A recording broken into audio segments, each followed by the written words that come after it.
Welcome to Mustang News. I'm Trevor Leak. And I'm Caden Campbell. For our first story, Kristen Penn has a look at our winter sports. There is a lot of momentum heading into this powerlifting season. Hey Mustangs, Coach Collins here, ready to talk about powerlifting season that will be starting late December, but really when we get back after Christmas break. Just kind of wanted to give you guys an update on what the season's gonna kind of hold for us.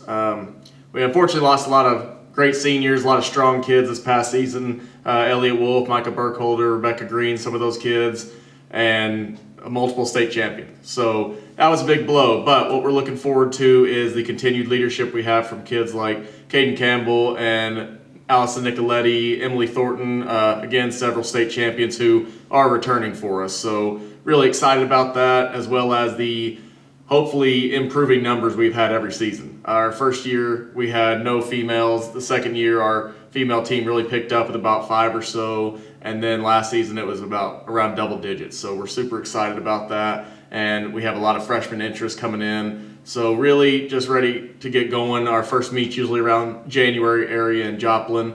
And we couldn't be more thrilled about what the future's going to hold for us. So just really excited, and hopefully you guys can make it out to some of these closer meets and support these kids for all the hard work they do, and we look forward to seeing you. Thanks. Caden Campbell has high hopes for this season. Setting new personal records and probably going to the meets and stuff. What are your goals this year? Probably, like I said, setting new personal records on breaking all the records. Elliot's record and Nolan's record. Mainly squat, beat Nolan's 625-pound squat. Coach Factor returns many key wrestlers. Hey guys, I'm Coach Factor, head wrestling coach here at McDonald County High School. As far as our outlook or preview for this year's season, excited about having our two-time returning state qualifiers. Actually, Oscar's a three-time returning state qualifier and three-time placer. But him and Jack Teague both come back after making several trips to the state tournament. We also have a returning all-conference member who was second team in the Big 8 Conference. That's Ed Osei. Returns to our lineup. We also have a few other wrestlers that have quite a bit of varsity experience. Jacob Owens, Jordan Metter, Junior Tariq, and also I think Alberto Valdez brings in some experience along with McCoy Akosha. We have a talented group of freshmen. One of those would be youth state runner-up Levi Smith. Blaine Ortiz brings some youth experience along with Coulter Vick and Cross Spencer. That's probably a good amount of information on what we have coming into this year's season, and excited about the team we got for this year. Oscar Ortiz hopes to revenge his second place finish from last year. Probably just hanging out with the team and getting to know everyone and going to the overnight tournaments and just spending time with them. Well, my first goal is obviously to go back to state and hopefully come out on top, not fall short this time, and just have a good season. This has been Casey Factor, Cody Leonard, Lily Almond, and Kristen Penn reporting from Mustang News. Thank you, Kristen. Did you know there's a secret tunnel in Minot County High School? Well, here's Garrett Spears with the story. Our school has dozens of tunnels. There may be one you don't know about. I don't know. Is she? Do you know about the tunnel? No. What tunnel? What? Exactly. There's a tunnel under the school. No, there's not. I promise Under you your there is. feet right now. I don't believe in you, either one of you. What would it be used for, though? What? That's the point. Are they hiding a tunnel from us? Why is there a tunnel underneath us? Exactly. Are there hidden children under there? Probably. Maybe. The tunnel? Did I know about the tunnel? Yeah, the tunnel. Stop! I don't know. You gotta give me something I know about. Like a vibe check? Vibe check? What tunnel? The one under your feet. Yeah. There's a tunnel. You're under my standing on a tunnel right now. feet. Stop. I don't like that. Exactly. You gotta give me a topic I know about. Was What are there a they- tunnel built here or something? Yeah. You gonna tell me that your grandpa walked through this tunnel? Do you know there's a tunnel right here? Mm-hmm. Sure do. Okay, you guys are not funny. Yeah. The access point's Phyllis Scoville's room. 2 years ago, she punished a kid and sent him down there. Mr. Great. Are you filming? Yeah. Turn the camera off. Turn it off. What's up, fellas? What can I do for you? Did you know about a tunnel under the school? What tunnel? I don't know about any tunnel. No tunnel that I know of exists, nor should it be discussed. This conversation needs to end right now. Just know that. No tunnel. Okay. You understand, John? Yes. Okay. Here we are with the lone survivor of the tunnel. Tell us about your experience. We don't talk about the tunnel. Have you told anyone else about your experience in the tunnel? We do not talk about the tunnel. Were you the only one who went into the tunnel? I wasn't the only one who went into the tunnel, but I was the only one who came out. What did you see in the tunnel? Unspeakable things. We do not talk about the This has been Garrett Spears, Tyler Moritz, and John Howard with the Mustang News. Thanks, Garrett. Science and cooking have been teaming up lately. Here's Haley with the story. We spoke with science teacher Miss Herbert and culinary student Zeke Bose to cover the NASA project both groups proudly worked on. The science aspect of it was my physics students looked at the gravity and microgravity of food in space, so the effects that gravity would have on their specific recipes. We also created a device that would test the food after we created it, so it would spin it very fast to create the same amount of G's that it would receive when it went into the atmosphere.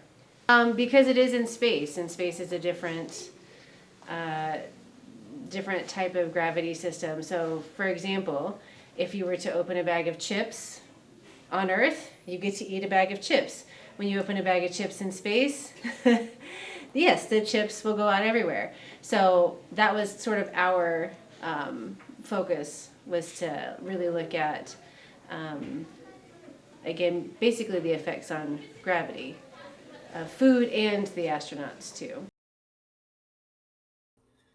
Miss Herbert mentioned how one team made enchiladas. However, the other team had a different idea. We created our own recipes, so we took a corn tortilla and made our own low sodium mashed potatoes and pieces of 1 ounce of skirt steak, and just folded it together and cooked it a little bit in the frying pan. So we really did a lot of research, and we didn't do the cooking, but we did a lot of research on what foods did work the best. Bread was certainly one that did not work well, because when it would get a lot of force put on it, like going into space, yes, it would flatten. So our recommendation to the culinary department was to do things like tortillas. They had very specific amounts of proteins, carbohydrates that they were allowed. But our idea was to do something that was wrapped, like a burrito, a tamale, something that would be in a nice form, so when it was taken out of the container, would stay compact and not float out. Certainly the breads, anything with a lot of air in it, that you think of anything that has room to get smushed. So big foods wouldn't work. Was a no-go or something. And I know they do some pastas, but even soups, I think would be a bit of a challenge. And then we also looked at how the astronauts actually ate the food, because obviously if you're sitting down trying to have a meal, it's not like the bowl is going to stay on the tray. The bowl itself will also. So a lot of my students researched how they Velcro the trays to their legs, how the things are stuck to the trays, so they can actually sort of eat a meal without it floating off into space. So we looked at that, like what kind of foods would work well in that kind of environment. And again, soup, probably not so good, because you put it in a bowl and... Yes. I think it was just fun because it was very interdisciplinary. I mean, I think we brought a lot to the table. My students don't know a lot about cooking or food, but they certainly understood the physics aspect of it. And they kind of created a good competition. We had 2 groups that designed kind of a capsule to spin, a box, And we got to see how I had one group that was managing. They created 11 Gs, which is a lot of G-force, and one group created about 9 Gs. So they had fun kind of competing against each other with their little anti-gravity boxes. Overall, it was a very good experience. It was fun being able to work in groups, and just having the opportunity to be able to possibly win this competition was very fun. Thanks, Haley. There's new faces in McDonald County sports. Here's Tavana Arnett with the story. Here we ask Coach Factor about his inspiration to coach wrestling. Probably having role models growing up. My high school wrestling coach is a member of the USA Wrestling National Hall of Fame. His name's Wayne Brandstetter, coached at Poway High School. And he was a role model to me growing up. I knew that after kind of seeing how much of an impact he made on my life, that was something I wanted to be able to give back to in the sport and kind of follow his footsteps and get into coaching myself. Okay. Coach Factor helps his wrestlers become a better version of themselves and achieve their self-made goals. Well, I think a lot of it just depends on the individual. In the sport of wrestling, we look for individuals with a strong will to work, and if they're willing to set that bar high for themselves, then obviously as a coach, I want to help them achieve that goal. And whether it be winning a state championship, earning a state medal, getting to the state tournament, being a high school All-American, we never limit as far as the goals that they set for themselves. We just continue to push them and get them to work towards those goals every day when they show up to practice. Coach hopes to see more girls in Columbia at the state championship. Well, girls wrestling, it's an exciting movement that the sport has taken. A lot of states have sanctioned wrestling for the girls that are now creating opportunities. This is year 2 of the Missouri State High School Activities Association with its implementation of girls wrestling. Last year, the state championship took place for the first time for girls wrestling, with the girls taking the center stage and the center mat in the middle of the 4 mats of the boys state championship. And so this year, we hope to get some wrestlers there, girls wrestlers, to Columbia to compete in that event. Coach Factor continues to talk about his wrestlers' goals and aspirations and how he helps his wrestlers achieve them. Well, I would say, again, a lot of that goes back to individuals. We have some girls that are in it just to probably get in better shape. I know we have one girl that has already set a goal to get to Columbia, and obviously as coaches, we're going to do our best to make sure she's working hard towards that goal and help her achieve it and give her that opportunity to compete in the Mizzou Arena this February and hopefully get our first girls state qualifier in the sport of wrestling from McDonald County High School. Thanks, Mustangs. And have a great week.